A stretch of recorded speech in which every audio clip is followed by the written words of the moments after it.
Hello and welcome to Microsoft Mechanics Live. Coming up, we're going to take a look at the General Data Protection Regulation. Now, if your organization's part of the European Union or does any business with customers or employees in the EU, this regulation applies to you. And we're going to show you how Microsoft 365 can help you with your compliance journey. We're going to walk you through the service level controls that make Microsoft a trusted platform, how regulation control sets have been mapped to Microsoft Cloud capabilities, and we'll even make the IT experience real with the things that you can configure as an Office 365 admin. So to do this, I'm joined by Roy King from the GDPR team in Office 365. Welcome. Hey, thanks for having me, Joe. So the General Data Protection Regulation, it's a pretty big deal. It comes into effect in May 2018, so just 6 months or so away. Can you explain the basics around the regulation, what companies can now need to plan for? What is it? Yeah, absolutely. So sure, the GDPR regulation outlines many requirements for organizations to make sure they're fully accountable for the personal information that they hold on people, including customers, employees, et cetera, who are in the European Union. And so it applies to organizations regardless of where they're based, whether they're in the EU or elsewhere like here in the United States. Right, and even small businesses that typically don't do direct business with Europe, it applies to them as well, right? Absolutely, it potentially could.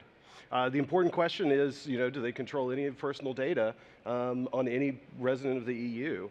And that personal data is defined, more broadly than typically we know personally identifiable information like age, race, social security numbers. But you really need to consider handling other types of data, which could include IP addresses, GUIDs, et cetera. Right, and if you don't comply, what happens? So failure, to comply with this fine can result in fines up to 4% of the parent company's annual revenue. Wow, so just to get an idea, how many requirements are in the control set within GDPR?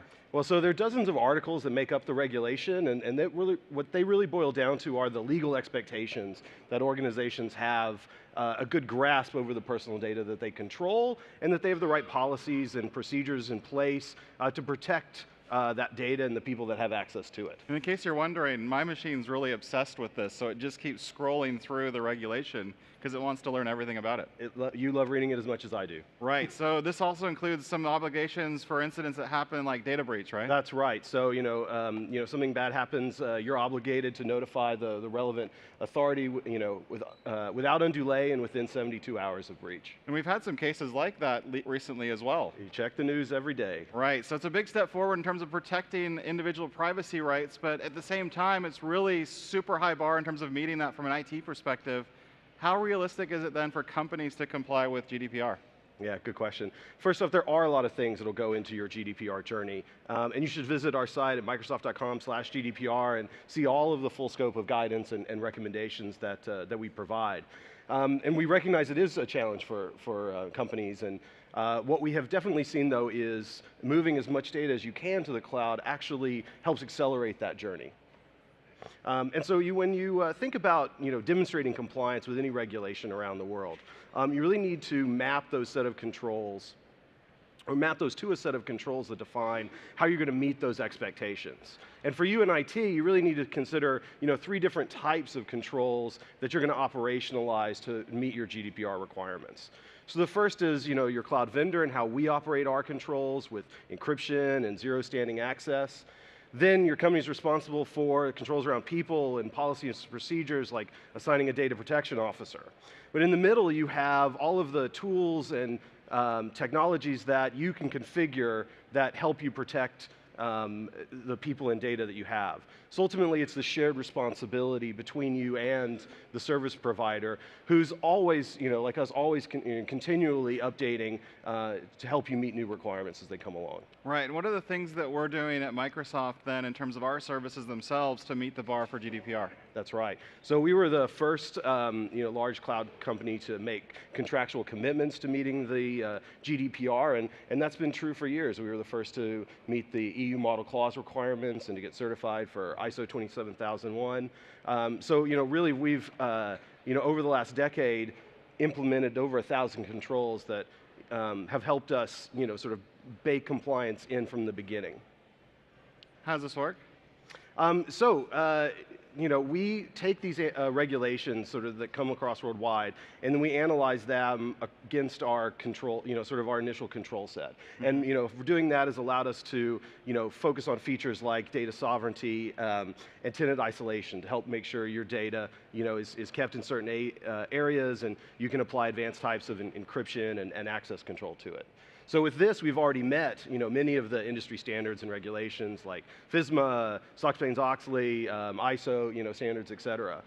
So when we look at a new requirement and we look at those against our existing control set, in most cases we're good to go. Other times we actually identify, yes, there is specifically a new requirement, and those are the deltas between something that is coming out and any existing regulation. So in those cases, like in the GDPR, we have identified net new controls that need to be added to make sure that both us and customers can demonstrate that compliance. So we're constantly scanning all the laws that are coming into place and making sure that we can meet those from a service provider perspective. So now if I'm an admin, how do I know which compliance regulations the service itself is meeting and what the controls are? Yeah, so we publish this information publicly on the Microsoft Trust Center. And here you can see I'm at the GDPR site. But let me just go ahead and click on the Compliance tab and into Compliance Offerings. And here you're going to see all of the different standards and certifications that we have. But let me just quickly kind of show you an example by picking on Office 365 and kind of just the main international ones. So in here you can see exactly what the certification is and how we respond to it. So this list of requirements really shows that Microsoft is meeting the standard to operate against all the rules of the different regulations that we just saw. But you also mentioned that there are controls, and what do we need to do to be able to translate what I might need to implement? Great, so I'm here in a relatively new site for all of Microsoft Cloud Services called the Service Trust Portal. And within that, I can look at really two different types of information. So here in the compliance reports, I can see all of the third-party evidence that we provide against these different standards. So I can see the different assessments reports and when it were published and any findings or other information that we have. And then I also have the trust documents. So here you can see FAQs, white papers, we publish results of penetration tests, et cetera. But here I'm going to click on compliance guides and go down and sort of point to the Office 365 control companions, because these really give you insights into those specific controls and the considerations that you as a customer need to think about. Right, so these are some of the great capabilities that we'll show and the actions that you can take. We're going to show some of this stuff if you're an admin in a second. But I know the team's been working on additional capabilities to be able to bring those controls front and center based on the various compliance requirements. So why don't you give us a look at something new that you're working on? Yeah, that's right. So we're really excited today, or this week we announced or introduced our plans for Compliance Manager. And this, you can see, is a sort of single dashboard that will bring together all of your different compliance assets and audits across all of the Microsoft services. So you can see here whether it's Office, Azure, Dynamics, et cetera. And also this will work across multiple compliance frameworks. So we're starting with the ISO and NIST that we already have and adding GDPR and others as they come around.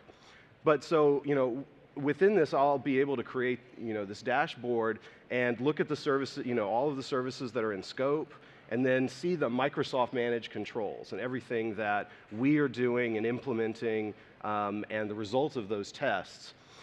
But even when we come to a case where there's a finding in an audit or report, we make all of that detail available to you transparently, how it was tested, and then our response to that, and if we've made any mitigations and our impact of any risks. So all of this is going to be made available in line with the customer considerations. So you'll also be able to see here, for example, certifications that are controller owned. And so within the GDPR, for example, you need to be able to provide a way of supporting your data subjects with access to their data in an electronically readable way. Some of that data is probably going to be in Office 365. So we've provided you with the necessary customer actions that you can then go and assign to the right role or person within your team, and then put in, design your own, business processes and workflow that have to go around that. And the great thing is, now that you've put all this together, it just becomes a one-click export. Very cool. So this is kind of a first view, a first look at this tool. I don't think a lot of people have seen this. Microsoft's really taken the time then in this case to be able to map all the controls, the things that we're doing in terms of implementing cloud services, but you as an admin have to do some implementation, control set implementation as part of the shared responsibility. Can we kind of go into that a little bit? Yeah, absolutely. And so this, sign up for the preview now. It should be available to tenants in November. All right, but let's make this again real for IT, because I wanted to take a look at a couple of requirements that we've got in terms of GDPR and some things that are actually part of the document that was scrolling earlier, the PDF file.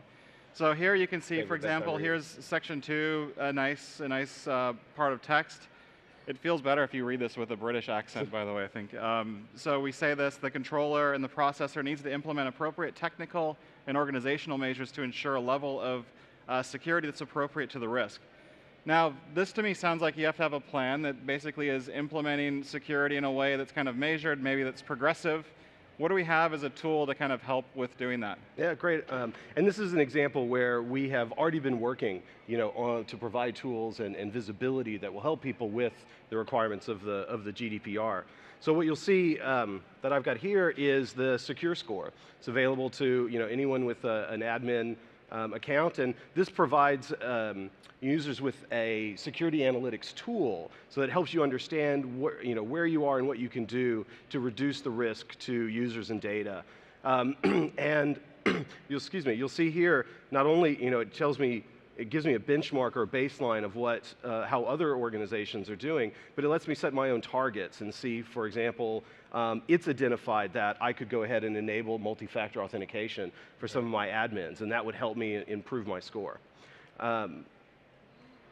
And it also has score analyzer, and you can also start to output things like what look like a plan, effectively, an enumeration, a list of things that you might want to implement. So that's really exactly cool in terms another of great place to just go in and with one click generate a report that you can hand to your supervisor. And one of the really cool things with Secure Score is going into your active Office 365 tenant in this case, looking at what's configured. So you don't have to go in there and actually assign the values of the things that you have configured, but we can read that effectively through a nightly batch read that we do against the tenant and say, you've got MFA configured, or you've got and you may not want to turn it on for all users, right? But so, you can decide that risk of where you want to be. And if you want more information on that tool, we actually did a whole show on that with Brandon Kohler from the Secure Score team. But there's another aspect. If I look at Article 30 here back on my machine, we see that there's a nice bit of text there, and we can see a couple of things I want to highlight.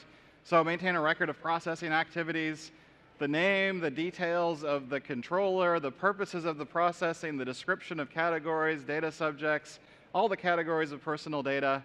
To me, it doesn't sound like somebody who's in IT that knows what auditing and e-discovery might have written that paragraph, but we've got some really good auditing tools that are part of the way that we can actually manage the data and the kind of interactions with it through Office 365 that can help with that, and auditing really across a lot of other properties actually in the Microsoft Cloud. But can you give us a look at some things that will help us with auditing? Yeah, sure, and that's one of the benefits. We're back here in the Office 365 Security and Compliance Center, and it really is the sort of one place that brings together your data and helps you manage and protect it in lots of different ways. So, particularly investigation, and searching is really important, and providing those logs, is necessary. So, one thing that an admin might be, quickly requested to do is to go in and just do a search. You can look for suspicious behavior, optionally set your own, sort of window and time, or scope it to, specific users.